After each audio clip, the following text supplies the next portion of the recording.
जय हिंद दोस्त, भूगोल टेक्निक में आपका स्वागत है। दोस्तों, मैं बात करता हूं एक्सरसाइज 7 का पार्ट 2 का, जिसमें तृतीय क्रियाएं पढ़ाया जा रहा है। जो आपका आज का जो टॉपिक है, मेन टॉपिक है पर्यटन एवं चिकित्सक, पर्यटन एवं अंकित विभाजन। और भी छूट गया उसको मैं कर दूंगा क्लियर। दोस्तों, मैं बात करता हूँ जो ये पढ़ाया जा रहा है एनसीईआरटी के आधार पर पढ़ाया जा रहा है। अगर आपको डाउट लगता है तो आप किताब से मिला भी सकते हैं किस तरह पढ़ाया जा रहा है। एक भी क्वेश्चन नहीं छूटेगा, कंफर्म रहिए। देखिए, बात करते हैं पर्यटन का। टूरिस्ट, जैसे कि कोई किसी का शादी होता है, नया नया शादी होता है ना, तो वो टूर पर घूमने चल जाता है, हनीमून मनाने चल जाता है। उसी चीज को क्या कहते हैं, पर्यटन। वो घूमने के उद्देश्य से जाता है, ये नहीं कि वहाँ लाभ कमाने के उद्देश्य से जाता है। घूमने के उद्देश्य से गया, कोई जाता है गोवा जाता है, कर्नाटका जाता है, विदेश कोई चला जाता है, नेपाल चला जाएगा, अलग अलग क्षेत्रों में मतलब कि चला जाता है। उसी को क्या कहते हैं, टूरिस्ट, पर्यटन कहते हैं। जैसे इसका अगर एग्जाम में पूछता है कि अब पर्यटन से आप क्या समझते हैं, तो आप लिख सकते हैं पर्यटन वह प्रक्रिया है जिसके अंतर्गत यात्रा, एक यात्रा है। पर्यटन वह प्रक्रिया है, यह एक क्या है, यात्रा है, जो बिना किसी लाभ के उद्देश्य से जाता है। बिना किसी लाभ के उद्देश्य से जाता है, उसे क्या कहते हैं, पर्यटन कहते हैं। ऐसे लिख दीजिएगा, पर्यटन एक प्रकार की यात्रा है, यह बिना लाभ की उद्देश्य से जाता है, पैसा नहीं कमाने के उद्देश्य से जाता है, घूमने के उद्देश्य से जाता है। दूसरे शब्द में हो गया कि बिना लाभ कमाने मतलब घूमने के उद्देश्य से जाता है, मौज करने के उद्देश्य से जाता है। तुम लोग के शादी होगा तो हनीमून मनाने जाओगे ना, तो यही होता है पर्यटन, बिना लाभ के उद्देश्य से जाता है। अब बात करते हैं, यह एक प्रकार की सबसे बड़े सेवा में एक है। आजकल दुनिया में क्या है, धीरे धीरे, पहले तो होता नहीं था लेकिन धीरे धीरे ये बढ़ रहा है। क्योंकि कोई बिजनेस करने वाला इंसान टाइम नहीं मिलता, लेकिन टाइम निकाल कर अपना हनीमून मनाने चल जाता है। ऐसा कोई क्षेत्र में जहाँ अच्छा हो, सुहाना क्षेत्र हो, वैसे क्षेत्र में जाकर वो अपना जीवन को कुछ दिन रहता है, उसके बाद आ जाता है। उसी को क्या कहते हैं, पर्यटन कहते हैं। और बेटा एग्जाम में आता है कि पर्यटन की प्रभावित करने वाला कारक को बताया, विशेषता बताया, पर्यटन को प्रभावित करने वाले विशेषता क्या है या तो गुण उसका बताना है। तो इसमें देखिए, ये पहचान बिंदु हो गया, ये जो भी है एग्जाम में लिख देता है तो उसको कीजिएगा। देखिए, मांग आजकल लोगों में मांग बहुत ज्यादा हो रही है। पहले ये चीज नहीं होता था, लेकिन अब शादी के बाद हनीमून मनाने जाना है तो जाना है, क्योंकि आजकल लोगों में ये मांग अधिक हो रही है। जनसंख्या ग्रोथ होने के कारण ये लोग, जो व्यापारी लोग करते हैं, वही टाइम निकाल कर अपना हनीमून मनाने ही जाते हैं, या तो घूमने जाते हैं, या तो तीर्थ यात्रा करने जाते हैं। समझे, इसका मांग अधिक हो रहा है आजकल दुनिया में।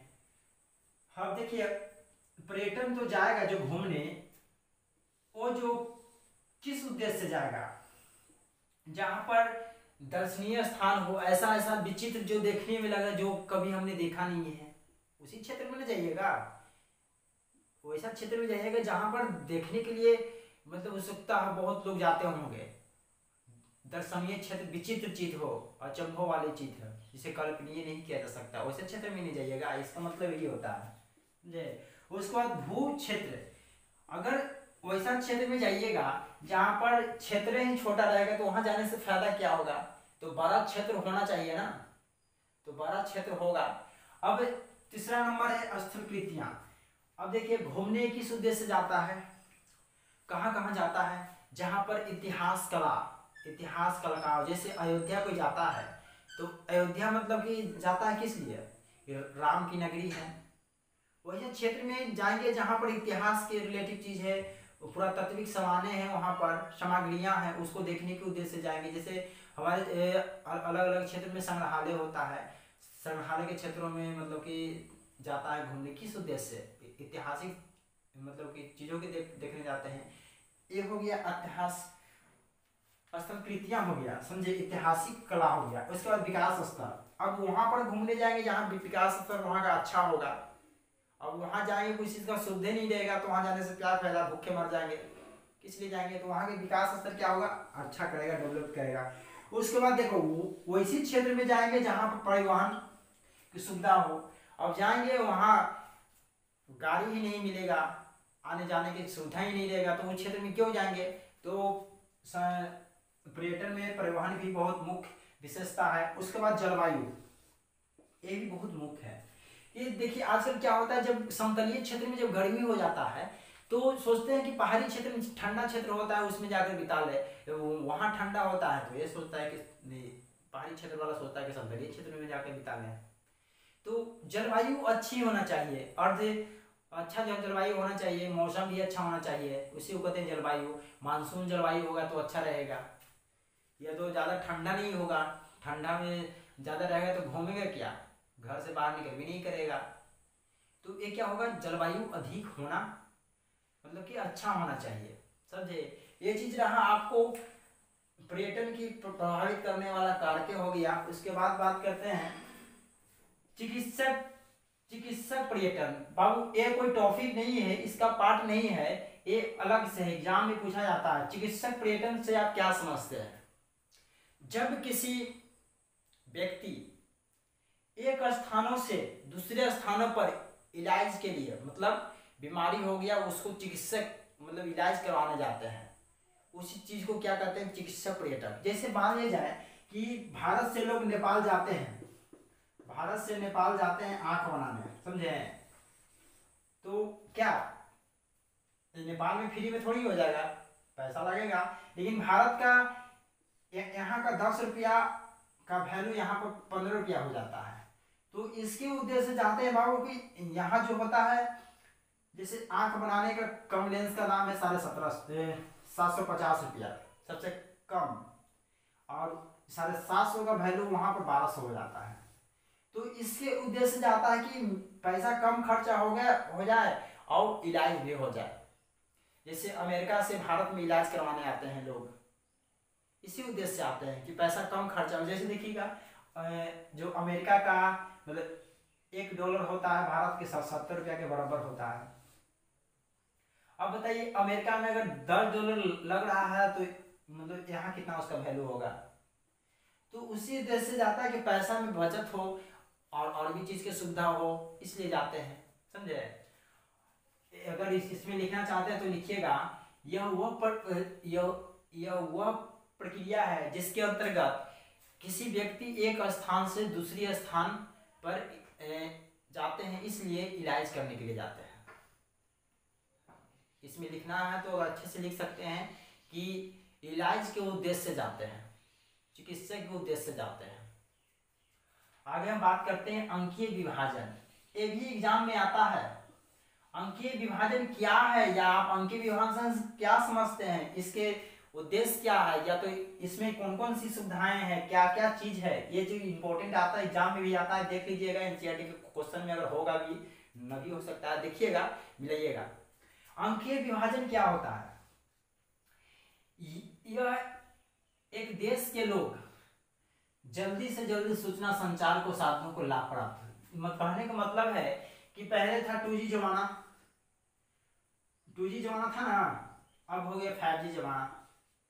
तो इसमें क्या होता है, जल्दी से जल्दी संचार एवं सूचना को मतलब कि आगे विकास करता है। इसी को क्या करते हैं, अंकीय विभाजन। लिखना चाहेंगे तो लिख सकते हैं, एक देश के लोग को जल्दी से जल्दी सूचना एवं संचार के साधन का लाभ प्रदान करना ही क्या होता है, अंकीय विभाजन होता है। जैसे 2G है, कुछ दिन के बाद 5G हो गया, तो क्या हो गया, अच्छा से अच्छा साधन मिल गया। पहले नेट ही नहीं चलता था, अब तो नेट चलता है, तुरंत खुल जाता है फटाक फटाक। अब कुछ दिन में 6G आ जाएगा, 7G आ जाएगा, इससे है ना। और इससे भी घाटा भी है, जो आप जान रहे हैं कि धीरे धीरे बहुत दिक्कत हो रहा है। और इसमें क्या इंपॉर्टेंट चीज है, विकसित देशों की नई तकनीकी की उपलब्धता गति तेज हो रही है। बेटा पहले जो 5G आया था अमेरिका ने लाया, पहले अमेरिका में था, फिर भारत में आ गया। तो विकसित देश जैसे अमेरिका हो गया, रूस हो गया, ये सब देश हो गया आपको विकसित देश, ये सब देश में जागरूकता अधिक पैदा हो रही है, अंकीय विभाजन अधिक हो रहा है, और इसके अपेक्षा विकासशील देश में कम हो रहा है। विकासशील देश में पहले बनाता है आपको, विकसित देश में बनाता है, उसके बाद वहां से आता है तो विकासशील देश में आता है। इससे कम टेक्नोलॉजी इसका ज्ञान है। अब हम लाते हैं जो बच गया टॉपिक, उसको लाते हैं। अगर इसको स्क्रीनशॉट मारना चाहते हैं तो मार लीजिएगा। आउटसोर्सिंग भी इसको बोल सकते हैं, एग्जाम में आता है कि आउटसोर्सिंग से आप क्या समझते हैं या बाह्य स्रोतन से आप क्या समझते हैं। दोस्तों ये जो है बाह्य स्रोतन है, किसी भी कार्य को किसी दूसरे स्थान या क्षेत्र या देश में करवाना जिसमें कार्य में लगता हो, लागत में क्या होना चाहिए, कमी होना चाहिए, लेकिन कार्य में वृद्धि होना चाहिए। जैसे देखिए कहने का मतलब है, जैसे अमेरिका जो होता है, एप्पल कंपनी, जैसे मोबाइल का एप्पल कंपनी है, एप्पल कंपनी को अपना कॉल सेंटर भारत में लगा दिया है। क्या हो रहा है कि पैसा में उसकी कम लग रहा है और काम उतने हो रहा है, पैसा कम। तो कहने का मतलब है कि काम उतने ही हो, उससे ज्यादा हो, काम में कमी ना आए लेकिन पैसा में कमी आ जाए। कहने का मतलब है कि अगर अमेरिका की अगर बात करते हैं तो 1 घंटा में उसको $3 लगता है, तो $1 बराबर होता है कितना, 70 रुपया, तो $3 बराबर 210 रुपया होगा ना। यही अगर 8 घंटा अगर काम अमेरिका में करवाता है तो इसको 1680 रुपया लगेगा। और अगर इंडिया में यही अगर काम करवाता है तो अगर 1000 रुपया भी अगर देता है तो कितना, 680 रुपया को उसकी बचत हो गया। कहने का मतलब बाबू यही है इसमें कि काम में कमी ना आए लेकिन पैसा में कमी आ जाए, कि हमें बचत हो जाए। तो कहने का मतलब यही है कि यह प्रक्रिया, अगर क्वेश्चन पूछता है कि बाह्य स्रोतन या जो आउटिंग सोर्सिंग से आप क्या समझते हैं, यह वह प्रक्रिया है जिसके अंतर्गत एक स्थान, क्षेत्रों या एक देशों में लगाए गए कार्य में कमी ना आए लेकिन पैसा में कमी आ जाए, समझे, बचत हो जाए, इसीलिए इसको कहा गया बाह्य स्रोतन कहा गया है। समझ के आप लिख लीजिएगा जो मैं बताया। इसका जो प्रभावित का कारण क्या है, एग्जाम में पूछ सकता है कि बाह्य स्रोतन से इसका प्रभाव करने का कारण क्या है। तो इसका कारण है बाबू आपको पहला, दक्षता में वृद्धि। कहने का मतलब है कि काम न रुके, काम होते जाए, काम नहीं रुकना चाहिए, काम होते जाए, लेकिन इसमें लागत में क्या, पैसा कम लगे, ठीक है। और इंटरनेट की सुविधा भी अधिक होना चाहिए इसमें। और इसमें वैश्वीकरण मतलब क्या होता है, जब भारत और नेपाल या किसी भी देश जो अंतरराष्ट्रीय व्यापार करता है उसी क्षेत्र को क्या कहते हैं, वैश्वीकरण कहते हैं।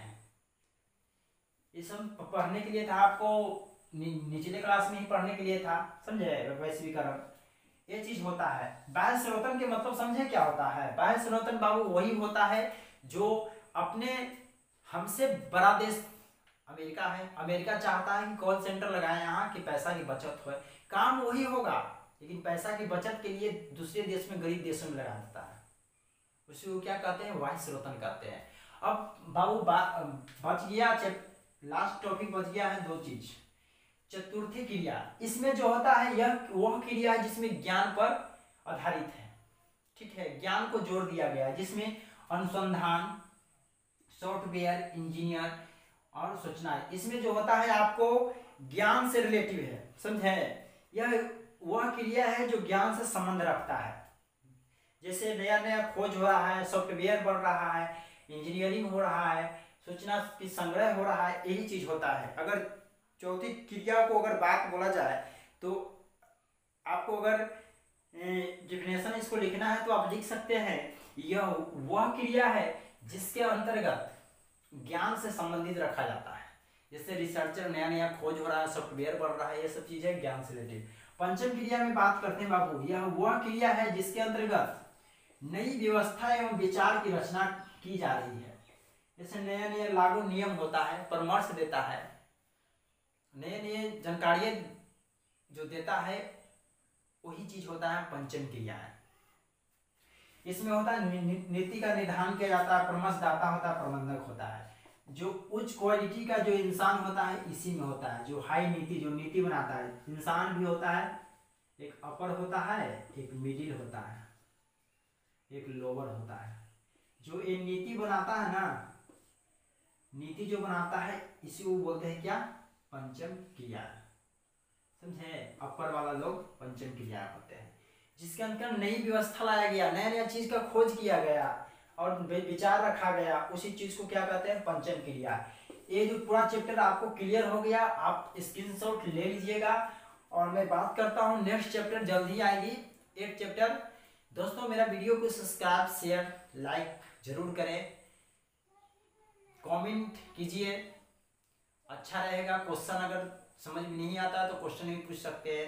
अगर किसी को अगर मेरा पीडीएफ चाहिए तो टेलीग्राम पर ज्वाइन करें, भूगोल टेक्निक आरआर के, मेरे चैनल के नाम पर ही टेलीग्राम है, आप ज्वाइन कर सकते हैं। जय हिंद, फिर मैं मिलूंगा नेक्स्ट वीडियो में। थैंक्स।